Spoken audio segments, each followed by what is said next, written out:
Today it's a beautiful day out. We just came back from reading a belated proclamation honoring Arbor Day. Staff, with the help of the Southeast High School students, they planted over 400 trees at Alice Wall Park last week, which will go a long way towards expanding our city's tree canopy. So if you guys haven't made it out to that, make sure you do. It's a pretty amazing project, and those young people worked really hard to get those trees in the ground. And although it is a lovely fall weather today, we have a high of 73.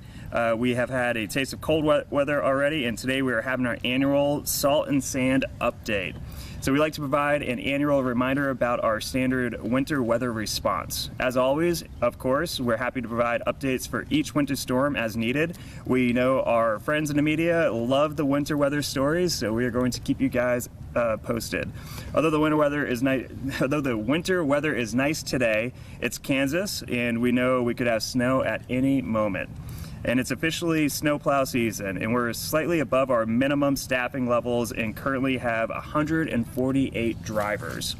Nevertheless, we welcome anyone interested in joining our city in our snow response effort, as we're always looking for more CDL drivers to fill in as people transfer or retire out. So our fleet consists of 8 brine trucks for pre-treatment, over 70 trucks with plows and salt and sand spreaders, 3 dispatch locations, including this one. Our staff prepares for snow and ice season in several different ways: by ordering salt and sand material and stocking our reserves, by training employees to safely and efficiently operate snowplows, by doing regular maintenance on our snowplow fleet, and many other behind-the-scenes activities. As we enter winter, we have approximately 6,000 tons of 50-50 salt-sand mix on hand, and we have roughly 14,000 tons of straight salt available in reserves, enough to make an additional 28,000 tons of salt and sand mix as needed. And when the winter weather does hit the streets are treated by priority. So with over 5,000 lane miles and limited resources, it is impossible to effectively treat all city streets. So what we do is we first focus on the 1,500 lane miles of emergency routes and major arteries, paying special attention to major traffic routes serving hospitals, emergency facilities, and of course our public schools. We then focus on remaining secondary arterials and residential school access streets, which account for an additional 300 lane miles. And just as a reminder, the city of Wichita does not maintain the federal and state roadways like K96, I-135, and I-235 and Kellogg. Those are managed by the state. On average, we use about 1,000 tons of salt and sand mix per event, but that is, of course, depends on the type and amount of precipitation, how cold the temperature is, and how long the event lasts. So I want to commend the Public Works and Utilities Department, a dedicated team for working long hours to keep our streets safe during these winter months.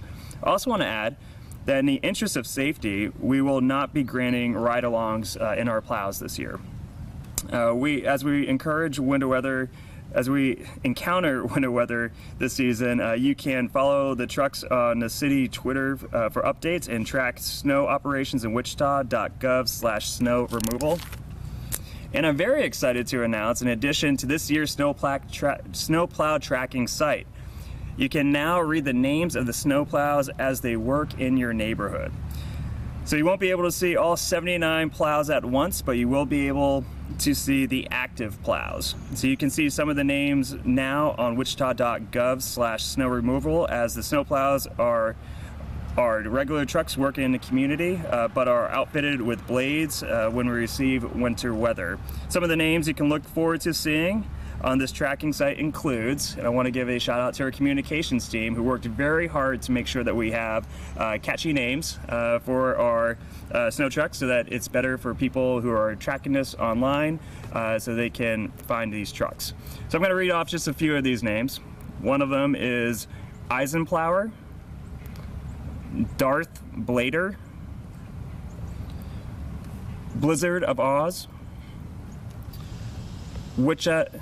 Wichita-Thossum, William Scrapespear, and more. I got a few more I'm going to read that I think are pretty good. We have the Don't Flurry, Be Happy. We have Baby Snowda. We have, I'll just read a couple more. Icy Tea. Mr. Sandman. Icebreaker. The Great and Powerful, the Great and Powerful Oz. Point of Snow Return. The Shock and Thaw. We have Snow and Tell. Snowbody Like You. A lot of work went into this. William Scrapespear. No, I already got that one. And last one, we will do Thaw Enforcement. So we will post the full names on wichita.gov, and with that, open up for questions.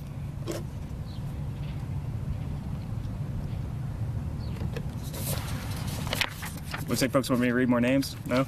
All right. We'll make the names available to the media. Again, this is kind of fun, but also a good way to just get involved in the city and see where the trucks are, and a fun way to track what streets are being plowed at which times. So if you see Edward Blizzard Hands or Eisenplower or Cleopatra or Control Salt Delete, you'll now be able to put a name to the truck well online. So thank you all.